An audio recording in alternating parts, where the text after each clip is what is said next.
Hello and welcome.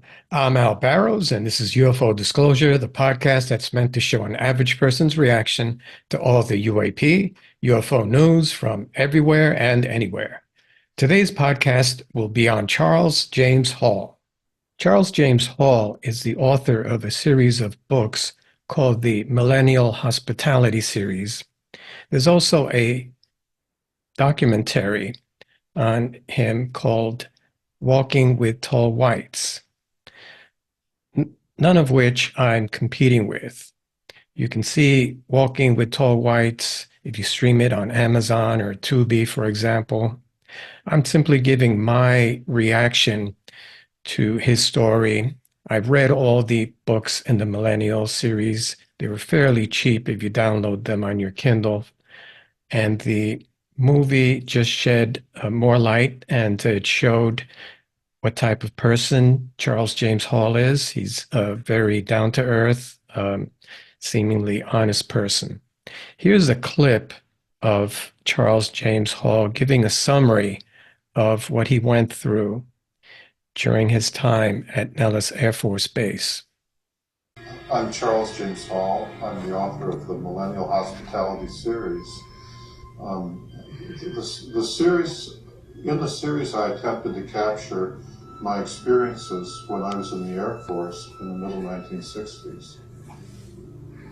While I was at Nellis Air Force Base from 65 until 67, I spent more than 2 of those years out on the Nellis gunnery ranges as the range weather observer. I discovered that out on those bases, out on the ranges, there is a base that the Air Force maintains for aliens. And the Air Force maintains the outer perimeter. There is an inner perimeter, which the aliens maintain, and then everything inside the inner perimeter is treated like an alien embassy. The base is in the mountains at the far end of the valley. It's probably 40 miles or so up there. There's 2 mountains up there. The base itself is in the mountain on the east. The alien living area, the living quarters, are underground in the mountains on the west. I wanted to convey to people, especially my children and my grandchildren, how it felt to be the weather observer and to have the aliens come down to where I was and to have to interact with them. Originally, I was part of the rotation pattern.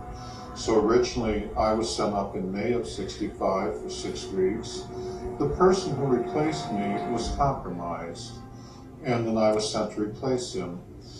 And in the course of time, the U.S. generals, the American generals, and the aliens formed a committee and decided that they would pick just one observer, and they picked me, and as a committee decision, and that one observer would just be sent all the time and be the range weather observer, win, lose, or draw, no matter what happened. And so therefore, in late 65 and early 66, after the selection process, I was given top secret orders. The orders were that I could go anywhere I wanted out in dreamland. The alien base is actually in Area 54, and the housing area is called Area 53. And dreamland actually, at least at that time, and I presume it's the same is true today, was Area 53, Area 54, and parts of the desert Southwest Game Range. When you're physically at Indian Springs and you're looking up the valley, dreamland includes the mountains on the eastern side of the valley. My orders allowed me to go anywhere I wanted out in dreamland, day or night. So that was Charles James Hall. Charles James Hall, the author of the Millennial Hospitality Series, detailing his experiences with tall white NHIs or aliens while he was stationed at a weather station in Nellis Air Force Base. And I read the first book and thought it was interesting, although he features himself as a hero throughout, and some of the storylines where he winds up being the hero are repetitive.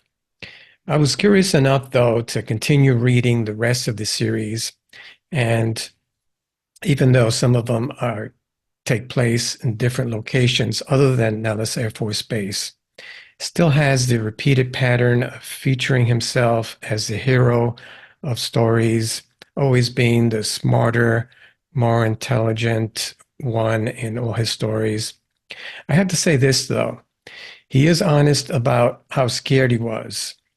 He did do a good job in the books, at least the first book, of showing what it's like to meet a tall white NHI. And he's honest about showing how intimidated and frightened he is when he meets the white tall aliens. That part rings true. He might have used poetic license when it comes to some of the other stories where he's constantly the hero. Now, mind you, he's a very intelligent person and very adept and very competent in his official role in the military. It just seems as though he's going out of his way to portray himself as a hero. And I know that he was writing this for his grandchildren, but that sort of takes away from the honest portrayal of himself as being intimidated and frightened by the aliens. And speaking of the tall whites, let's take a look at the tall whites. Okay, so Charles James Hall was stationed at Nellis Air Force Base in Nevada during the 60s. He discovered a base, a secret base, hidden away from the public just beyond the mountains here. The base was a place to protect a race called the Tall White Beings. Only the top generals knew about this location. Here's what they looked like. And after this, on a daily basis, he hung out with these beings, learning about their ways. They could be 500 to 600 years old. They grew until they were 40. After 40, they grew much taller. They could reach heights of about 12 feet. And they were astonished at how Hall could heal because they took very long to heal from, say, like a small thing like a scratch. It would take them about a year to heal from a simple thing like a scratch. So Charles James Hall's story is based on his book series called the Millennial Hospitality Series.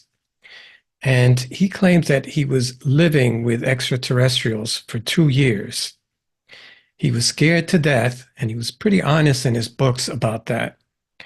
During his first encounters with the tall whites, he was terrified.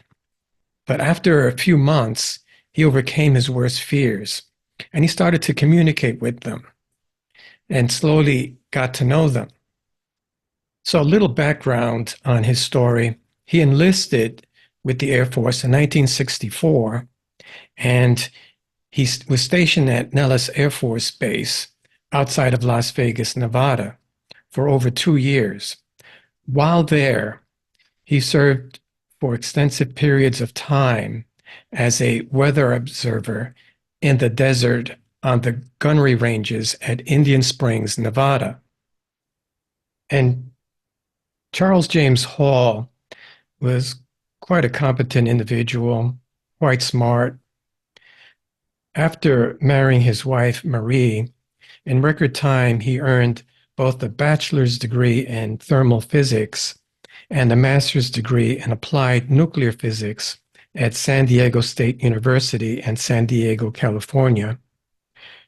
Charles also did a PhD and did his graduate work at the University of Maine at Bangor. Later, he also earned a master's degree in business administration from Nova Southeastern University at Fort Lauderdale, Florida. Now, Charles James Hall began writing his memoirs for his children and his grandchildren. His wife encouraged him to get it published, and she also came up with the name Millennial Hospitality. The book reads like a novel. It doesn't necessarily try to prove the existence of aliens, although he does pinpoint the location of the tall white's base. And as I read the book and was so curious that I read all of the series in its entirety. The only problem I had with it was that he always seemed to center himself as the hero. Um, he saved the squadron that was flying over the gunnery range at one point that couldn't make its way down. Um, and that same narrative repeats itself not only through the first book, but through the whole series of books, where he does things where he's considered the bravest or the smartest. And I guess, that you can attribute that to him wanting to present himself in a very positive light for his children and his grandchildren. But it takes away from the sincerity and the honesty of the whole narrative. To be fair, though, when he tries to show the reader what it was like being around the tall whites, he's pretty honest with that portrayal. He shows himself as being very afraid and intimidated by them. So that part of the story I certainly bought into. But without a doubt, the Millennial Hospitality series is truly a groundbreaking account of Hall's actual or supposed actual experiences with extraterrestrials in the Nevada desert. I thought that it was significant enough to do a podcast on. He doesn't necessarily try to prove his case. And I'm going to show clips of him in some of his presentations because after writing the book, he became so popular that he went on a lecture series. And he also did the documentary, as I mentioned before, Walking with Tall Whites. And he always comes across as very honest and down to earth. So he's very believable. Anyway, whether or not his account is true about spending 2 years with NHIs in the Nevada desert, he's actually carved himself a nice career as an author and as a speaker. And he is entertaining to listen to, and his books are, if you can get past the repetitive narrative of him being a hero constantly, they are entertaining. In his Millennial Hospitality series, he not only talks about the tall white aliens, but he mentions 3 different aliens that or NHIs that he had contact with. They were the tall whites, of course, that were 2.5 meters tall, the grays with yellow or orange skin in a later book, and also in another book, he also talks about Norwegians with 24 teeth. And that's why he always refers to them as having 24 teeth, because they look pretty much like us or like Nordic looking humans, except instead of having 32 teeth like we are normally coded for, these Norwegian NHIs have only 24 teeth and they speak English. The interesting part about the tall whites is that they used to like to dress up and go watch shows at Caesar's Palace, which is just outside of Nellis Air Force Base in Las Vegas. He also claims that he observed many alien spacecraft coming and going with families of aliens. Apparently, he stood back on numerous occasions while alien children cautiously took a look around the weather station he worked at. And it's hard to verify whether his claims are true or not, but he says that he was given permission by a U.S. general to share his stories with the world. And apparently a general told him that he had impunity and nothing would happen to him. I also found it interesting that he mentions that the tall white NHIs thought that the whole secrecy thing was funny and unnecessary. It was entirely the generals that kept their existence a secret and forced the secrecy. Although Charles James Hall was allowed to say whatever he wanted to and reveal whatever he wanted to, which is kind of strange. So Charles James Hall was quite bright and he became a nuclear physicist. I thought it was particularly interesting that Charles' first paper describes a photon theory, and it's included in the appendix of one of his Millennial Hospitality series books. It's in the third book called The Road Home, and it's also included in Millennial Hospitality 4, which is entitled After Hours. And the whole photon, the Charles Hall photon theory, named after Charles James Hall, maintains that Einstein's theory fell short, and if scientists accept the hypotheses presented by him, vehicles could be built that could travel faster than the speed of light. I thought I'd show a series of clips of Charles James Hall during a lecture.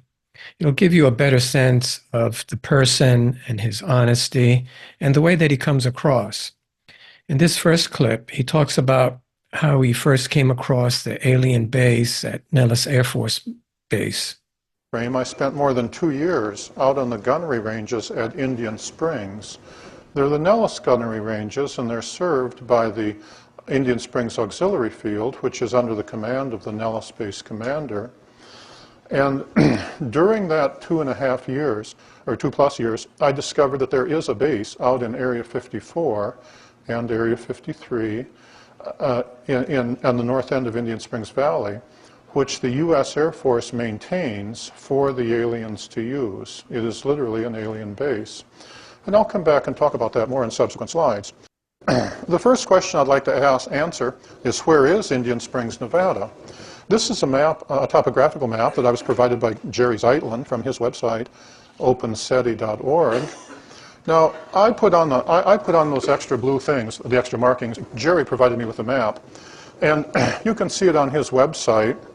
Down at the bottom, you'll see is the town of Indian Springs. Notice that the base is north of the highway, but everything south of the highway is not on base. It's just ordinary public land. When you're actually, notice that when you're actually standing in the town of Indian Springs and looking straight north up the valley, those mountains that I've circled in blue, which are perhaps 40 miles up there, they are, when you look straight north and just a little bit to the east, that's Area 54. And when you look straight north and just a little bit to the west, that's Area 50, is in those mountains in Area 54, just below the tree line. And the alien housing area is in Area 53. You enter them through tunnels.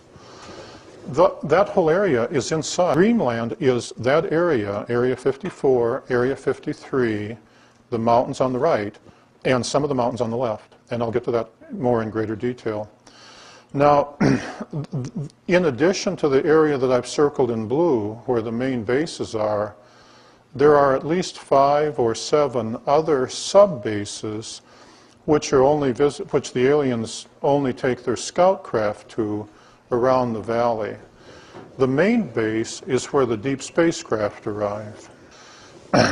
Here's a picture taken by Captain David Coote, and I've put on the red markings. The red writing is mine, but this is a picture that Captain David Coote provided for me. Was kind enough to provide for me. And you'll notice off on the right is Dogbone Lake. Okay, that's inside Dreamland. Dreamland includes the western part of the desert Southwest game ranges, where the cover story is that if you're out there and you see something white, pretend it's a bighorn sheep. The aliens, as we'll see in a few slides later, have very large eyes, and when you see them looking at you above the sagebrush, it's easy to mistake them for bighorn sheep, especially if you're terrified, and I speak from direct experience. The red area, where the alien hangar entrance that I've shown in red, in that mountain is the alien hangar entrance. It's physically on a ridge that comes out from the mountain. The ridge comes out to the southeast. You'll notice on the left is the old Range 4 Valley. And in my books, Millennial Hospitality, you'll remember that I refer to the legend of Range 4 Harry. Range 4 Harry, as we'll see, was one of the alien guards. And he had a dry sense of humor, like all of them, as we'll see. And he thought of it as kind of a laughable joke. You know, he's the big hairy monster from Range 4, when in fact he's white and has no hair. So you can see that he's very specific about where the alien base was. He's actually showing a map there. And I don't think that was shown as specifically in the documentary Walking with Tall Whites. But towards the end of the documentary Walking with Tall Whites, there is a graphic that shows that you could easily Google that location with coordinates that Charles James Hall gave, and there are some round tic-tac-like objects that you'll see on Google Earth if you put in those coordinates that Charles James Hall mentions in the documentary. Here's Charles James Hall describing the tall whites. Now, people ask me why I never took pictures of the tall whites, and here's a picture of my wife on her wedding day. And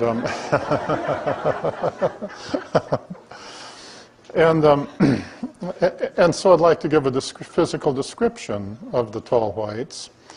Now, well, you'll see my wife looks white, and she has on her wedding gown, and even makes me float out over the people. Meeting the tall whites was always a very emotional experience, even when I got used to it. It took me more than 6 months to get over the fear of meeting the tall whites. We're naturally afraid of them, and you see those desert valleys are very desolate. Being out there like 20 miles, you know, being 20 miles out from any other human at 3 in the morning when and having anyone step out of the sagebrush would be frightening. When they're not human and they come in groups, my first reaction was one of panic. When I was a weather observer out at the ranges, the entries in my log books went back 7 years. And during that 7-year period, more than 41 weather observers had been sent to the ranges before me. Before I got there, each weather observer in turn would do 6 weeks of temporary duty, and then each weather observer would take his turn going out there. And that had been going on for as long as the ranges were out there. And of course, a weather observer keeps very extensive log books. You keep the daily log, the weather report log, the invoice. Some would be given discharges for, you know, because they couldn't take it anymore. A few had gotten attacked and burned, as I describe in my book. When you're out there and the tall whites come, when you lose your self-control, then if you happen to hit one of the children or one of the tall whites, then they respond the way you and I would respond. It's not pleasant, as I describe in my books. The tall whites have bodies and bones that are thinner than humans. Their skin is as white as a piece of paper. They have larger eyes than humans do. Their eyes are roughly twice the size of our eyes. And when they're young, they're blue and white, just like ours. When you look at them, they look just like people with larger eyes. The eyes spread around the side of their head more than a human's does, and they're very prominent. And their eyesight is as good, at least, as that of a cat. And their hearing is as good as, at least, as that of a dog. They're capable of making sounds with their vocal cords that humans can't hear, just the way that I'm told rhinoceroses can do. But they can hear them, and they're well aware of this. When I was out there among them, it wouldn't be uncommon to apparently hear animal sounds out in the sagebrush, sounds like meadowlarks or dogs barking or horses whinnying. Really, it was the aliens. When they would walk in on me, if they felt like just talking between themselves, they were perfectly capable of talking between themselves using sounds too high for me to hear, and they were well aware of that. So they could stand in a line, say, many times, well, just out of hand reach, if I were brave enough to wait for them to come in that close, and it took months for me to get that brave.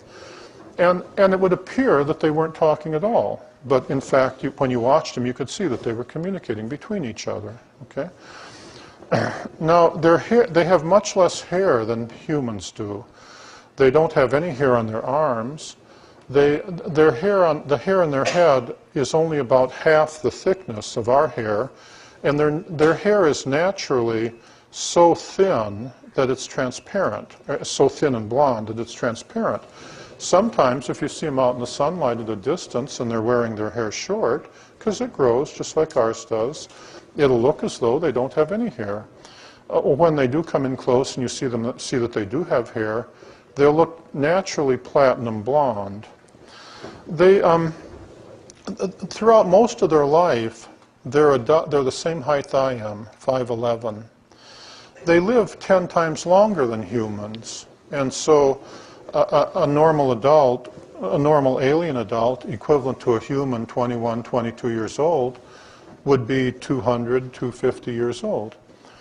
They live about 700 years, give or take, depending on each individual. And they don't age the way humans age. When they get to be equivalent to a human, 39, 40, in there somewhere, they begin growing again. And then they continue growing periodically. They have several other growth phases, and they get taller. So that throughout most of their life, although they're my height, once they start growing again, they can become very tall before they die. It's not unusual to see older tall whites that are 8.5, 9 feet tall. This is not necessarily helpful for them because their bones and skeletons grow, but their internal organs do not grow in proportion. So as they become taller, they become more frail. Okay, here's the part where he talks about the tall whites blending in and being able to blend into a casino crowd. Apparently, they like to have fun. And I thought this was interesting because usually don't hear about NHI having fun or being human-like in that sense. These tall whites enjoyed not only dressing fashionably, but also blending in and going out and having fun at the Las Vegas casinos. The ones that are our height, the young adults, can easily dress up to pass as humans. And when I say easily, I mean from my point of view it seemed easy enough for them to do that. How it appeared from their point of view seemed easy enough for them too, for most of them. In Las Vegas, Nevada, especially in the 60s, you know, on Saturday night, along about 11 o'clock, everybody looks a little weird. Half of them look drunk, you know. You see a lot of tourists there that you wonder which part of the world they came from. Well, under the circumstances, see, for a tall white lady to dress up and put on, and for the men to put on sunglasses, well, in Las Vegas, there were a lot of men walking around with sunglasses after 11 o'clock at night, and you didn't go up and push them, or you'd find out which casino they were protecting, you know. Well, see, it was very easy for them to walk into a casino at 11 o'clock at night or 12 o'clock at night and dressed as humans and go totally unnoticed. Remember, the tall whites weren't by themselves. They always came as a group with their guards, and they also typically came with a group of human CIA guards. One night I was standing on the corner outside the Four Queens Hotel and Casino in the summer of 1966. When a group of them came through. First, there was a group of 6 CIA guards, 4 men and 2 women, who came through in the wide perimeter, and the wide perimeter being about a half a block in each direction, and took up positions, you know, just inside the casino, looking out the windows. 2 in the Golden Nugget, a man and a woman, 2 across the street in Binion's Club, 1 down the street to the left of me, you know, a couple in the back, and so on. Then the tall whites came through with their guards. And the tall white guards, of course, were dressed like humans. They were male. And then the two women, the teacher and Pamela, came in. And what they were doing was what all tourists do, just enjoying themselves. Well, see, the tall whites, when they came into Las Vegas, they knew perfectly well they were coming into a friendly town.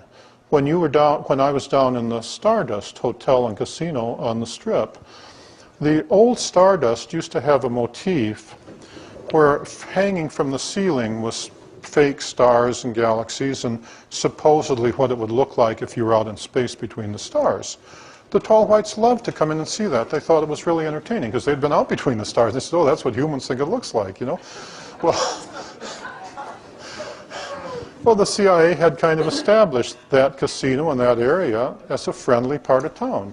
So they had, you know, a pit boss and a team of dealers and a couple of lady CIA guards who would function as Keno girls.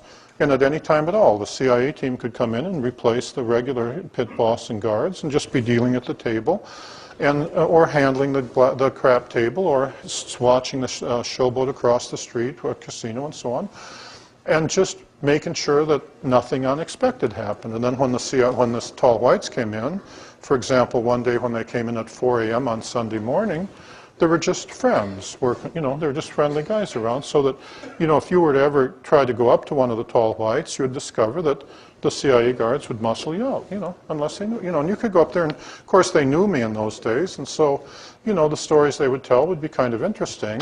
And although, you know, the CIA guards were never very talkative, you know, they'd always want you to just pretend they were ordinary, you know, and that was kind of hard. The one way I used to pick them out was that because the tall whites are thinner than we are, the one thing they can't disguise is the way they walk. They walk differently than humans. They come from a planet that is much larger than the Earth, has a stronger gravitational field, and when they walk, they naturally, once you get the idea of just standing and looking at a crowd in Las Vegas, as I did, at night, and just watching the crowd silhouetted against some distant lights, you can pick them right out if they're there, because they shuffle when they walk, you know. The gait is just simply different than that of a human, because they don't full stride the way we do and stuff. Okay, so here in the lecture, Charles James Hall talks about what it's like meeting the tall whites up front. Meeting the tall whites was always a very emotional experience, even when I knew they were friendly and that they hadn't come to hurt me, because they're not human. Some of the emotions that I used to feel when they came, the first one is that we as humans are naturally afraid of them. Every man I ever met who had seen them always related to the fact, began by saying, I was afraid. My friend in POL, who saw them out at range 4, described, and they had shut down his truck, described how he was so terrified he was going to try to walk back into town from range 4 on a hot summer day, knowing it is impossible, that you'd die in the desert heat, and that he'd gone down into the desert for a mile or so and hidden under the sagebrush until they left. And he used to tell me, the first time he told me that, he was shaking in fear. As you see in my books, when I first encountered them, I was terrified. At first I thought I was dreaming when they came into the barracks at night with American generals with them. The early encounters, which there were many episodes that are not in my 3 books that may be in later books, because in my books I was trying to capture the emotion of how it felt and convey that to the reader. Originally, the book started as an autobiography, and I wanted to capture those emotions and convey it to my children and grandchildren. And then, as you see, my wife said, no, we have to publish this. And the initial emotions were, I found that I couldn't describe them with the spoken word, and that's why I wrote the books, as an attempt to capture that. The initial encounters, I was in my barracks in May of 1965, and at night the American generals with 3 and 4 stars would come through with their alien counterparts, the alien generals, because the tall white society is structured very similar to ours. And when they came through, you know, I thought I was nuts. I thought I was dreaming, you know. When I was sent to Indian Springs, I was never given a briefing. No one ever came to me and said, this is what you're facing. No one ever came to me and said, you're part of a project, and had me sign a piece of paper. No one ever came to me and said, the aliens would like to tell you something. The aliens never wanted to tell me anything. They were perfectly fine. I was an enlisted man. It was perfectly fine with everybody if I was never told. Everything I knew, I had to figure out for myself. I find that very believable, that the military wouldn't acknowledge what he was going through or acknowledge the NHI presence. As long as they didn't talk about it, they could pretend that it wasn't happening. Nothing was documented. They would just let Charles Hall continue to think he was dreaming or imagining all of this, which it sounds kind of cruel, but it goes along with their policy of need to know. Here, Charles goes on to say that the tall whites were about as afraid of us as we would be of them, which I thought was pretty interesting. You don't normally hear that NHIs are afraid of human beings. The NHIs used him to acclimate the other NHIs to what it's like being around human beings. Photon theory. I believe I understand the physics of how their craft works. And we'll get to that in a later slide. But meeting them was a very emotional experience. They are naturally as afraid of us as we are of them. Some nights after I got used to the idea that they were real and that they would come around with the men, women, and children, because they have men, women, and children just as we do. And once I got used to that, then it was kind of their turn to be afraid. I remember one night, there were many nights, but one night, for example, after the deep space had arrived at sundown on the night of the full moon as usual, and this was about August 1966 in there. And the tall white guards who were experienced had brought a group of new arrivals down to show them me, what a human looks like. And I know I'm the test human. I'm an enlisted man. If anything goes wrong, they can just cut me down and we haven't missed anything, you know. And the new arrivals have to get used to talking to a human before they can be introduced to quality folk like generals and scientists, you know. So take them out, and if anything goes wrong, well, we'll just cut down Charlie, you know. But nobody's told me that. But I remember it was almost comical because some of them were so afraid of me that they wouldn't come within a quarter mile. They were out in the desert, you know, like, you know, did you see the gorilla? You know, yeah, I saw the gorilla. I'm just out there trying to do my job, right? You know, they have a very dry sense of humor. When you get to know them, they don't have contact sports like we do because they don't have the bodies for it. If they break an arm, it takes their arm 10 times longer to heal up than it does ours. If they scratch themselves, it takes their scratch 10 times longer to heal up than it does you and I. One day I was out there in the morning and I scratched myself, and I was young, and in the most perfectly ordinary fashion, I put on some alcohol and forgot about it. And the next day when they came, the scratch had already healed up. And one of the new arrivals, who was braver than the other, was talking to the guard, and they noted that my scratch had already healed up and asked if all humans were that way. It seemed to be one of the few things that humans did that they found envious. We also multitask mentally in a way that they don't. If they're doing something, they just concentrate on it. So if they're writing, then they're just really focused in on writing. If they're walking, they're focused in on walking. They're surprisingly easy to surprise when they're doing something because they just naturally focus in so well. One night, I was young, and one night I was taking the 4:30 a.m. weather report. As a weather observer, I had to get up Monday through Friday at 3 o'clock in the morning. I bunked by myself in the barracks at Indian Springs.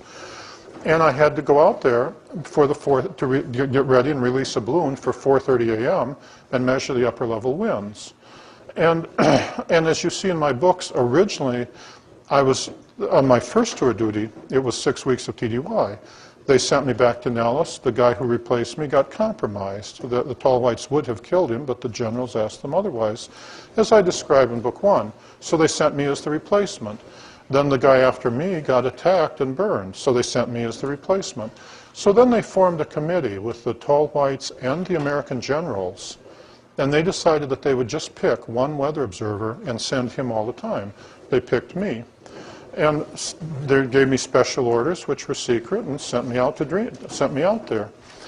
Okay, so here Hall talks about his orders and the fact that no one ever told him that he would be inspected, and he was never told that had to keep anything to himself.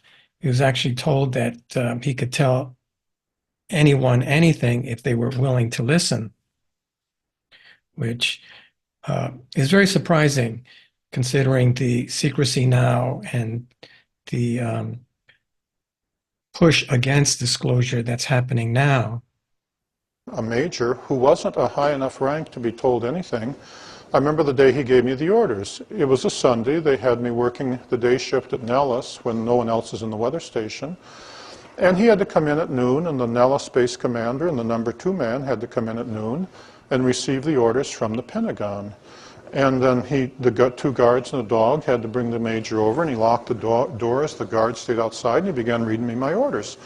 And he said, Airman Hall, you're cleared to go to Dreamland anytime you want, day or night. And I thought he meant it was okay to sleep on duty. I was so new. What a place, And then when he finished reading the orders, he said, nothing you do will ever be classified. No one can come out and inspect you. No one can ever ask you a question. But you can tell anyone anything you want at any time if they're willing to listen to it, okay? And then I had to sign the paper saying I understood my orders. And so in this part of the lecture, Charles James Hall talks about how the tall whites handle anger differently than humans do. Apparently, they're very violent, pretty dangerous. I can see why Hall and the other weathermen were afraid of them. So they're not warm and fuzzy type aliens. They are pretty much indifferent to us and don't tolerate any misbehavior from human beings very well. I could go anywhere, up in all those mountains that we saw on the maps, anytime I wanted, day or night, and I've been up in all those mountains. If I took someone else out with me, I wouldn't have been in any trouble. It's just that the guards would have stopped the truck and said, well, I see you got somebody with you, Charlie, and shot him. Okay, and said, yeah, I wouldn't have been in any trouble at all, but the people who were with me would have been gunned down. The tall whites, going on with the emotions that accompany meeting them, they enjoy having fun. That's why you'd see them in Las Vegas. They got bored as the devil out there in the desert. The women and kids and the young men wanted to come into town and have fun the same way that humans do, because they have emotions just like we do.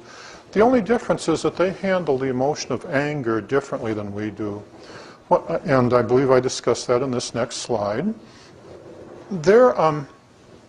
When I was a young man, if I met another young man, and we didn't immediately like each other, you might take him aside and say, there's something about you I just don't like. And then you'd beat each other up, and then you'd be friends, You'd have a good fight, and then pretty soon you'd be bonded.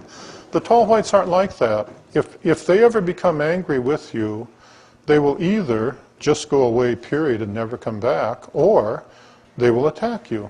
And there will never come a time where you and they are friends because now you've fought it out. You're either dead or they're gone. There's no other way. That's the way they are. The mothers love their children. When the tall white mothers came, it was very common for the mother to begin by saying to me, do you understand that we love our children more than human mothers love their children? Or in other words, don't touch my kid or I'll kill you, right? And of course I always, on the other, if they came and they didn't say anything, then it was very common for me to begin the conversation by saying, I understand that you love your children more than human mothers love their children. Or in other words, I'm not going to touch your kid, please don't take it out of me. But I could see them. And then they could come in as close as they wanted. I wouldn't close the distance. I'd just stand there. And they could come in until they felt comfortable.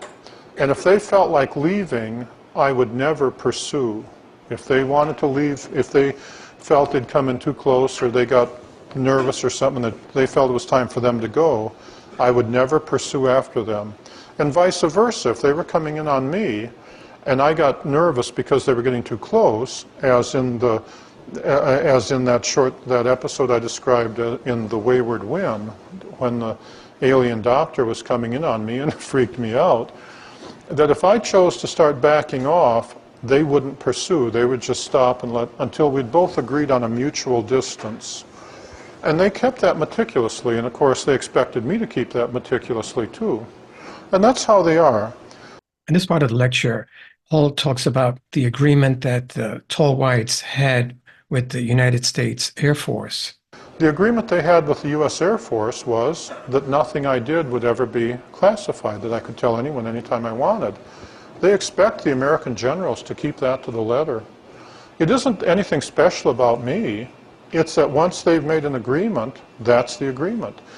If there weren't something in it for them, they wouldn't make the agreement. So as far as agreements go, they would only engage in agreements with the United States Air Force if there was something in it for them. So in other words, they weren't here to be benevolent or to help us out out of just a sense of goodness. It was tit for tat, and whenever they gave us something like technology, they would have something given back in return. Tell us how to build deep spacecraft. The American generals wanted to pick a couple of Air Force officers, for which they were offering me as one of them. They could say, well, we could send him to college and make him an officer. I was an enlisted man at the time. And they wanted to put two of them on the deep spacecraft and send them down to the next stop and see what was down there and then come back and tell them. The alien generals didn't feel that that was in there, they thought that was a waste of time, okay? What they wanted was for the American officers and the alien generals to pick a planet, an Earth-like planet. They said there were several nearby, or around stars that were nearby, and for their version of nearby could be 10 light years, which were too cold for them to colonize. But from their point of view, would be just perfect for humans that weren't otherwise inhabited. But they described them as being similar to, say, Illinois or Wisconsin. The aliens liked it way warmer than we do.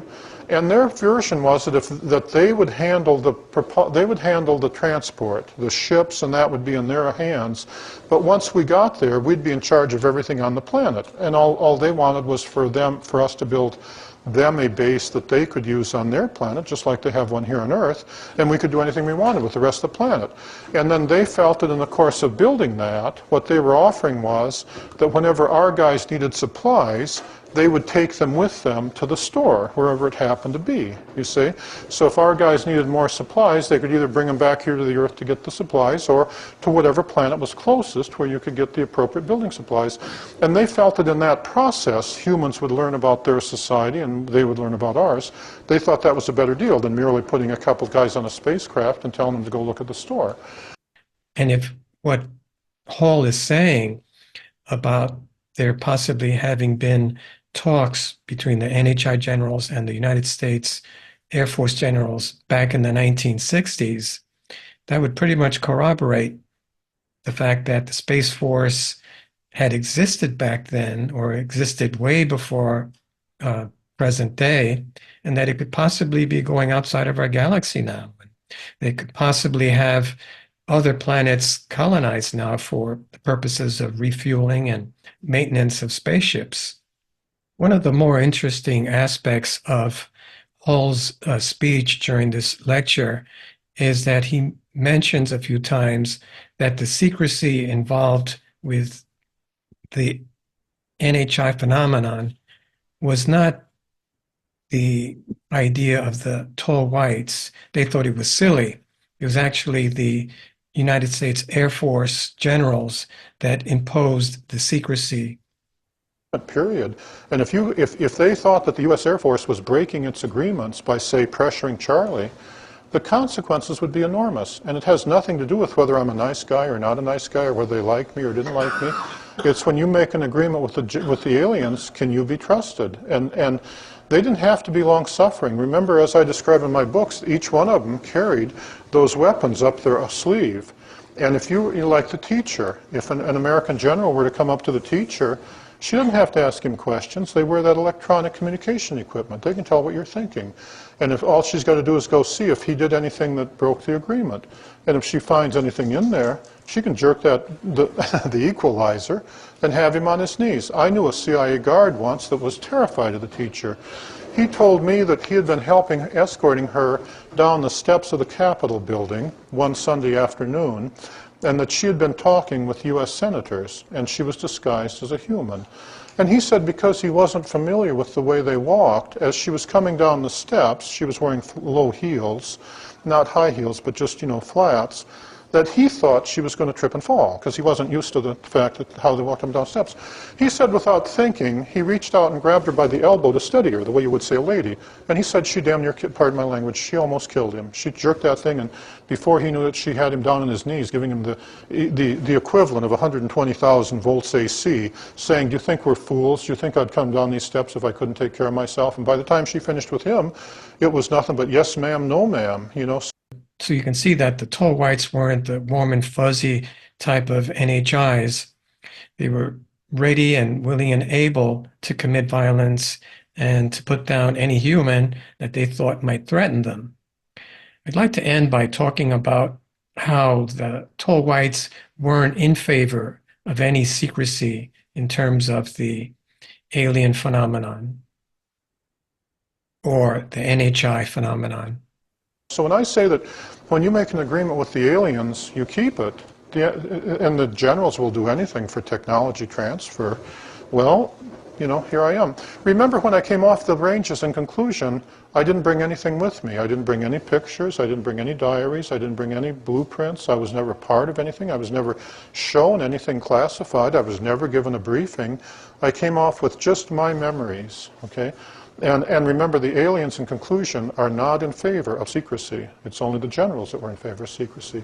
It was very common for the aliens to remark, the teacher and those people, to remark about how silly the secrecy was. They felt that if they dressed up to look like humans and behaved themselves, they ought to be able to go into Las Vegas and shop for pretty dresses just like anybody else. Okay? Yeah? That lady? So I thought this was interesting, and I didn't want to in any way reproduce the documentary. Just wanted to give you guys an idea of what Charles James Hall was like, his story, my impression of his books. As I said, he portrays himself as a hero in all his books, but at the same time, he's honest about his reaction and his fear of the NHIs.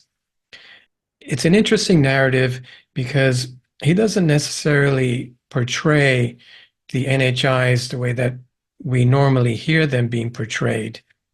They're here for their own purposes. They're not overly kind, and they can be very violent at times if provoked.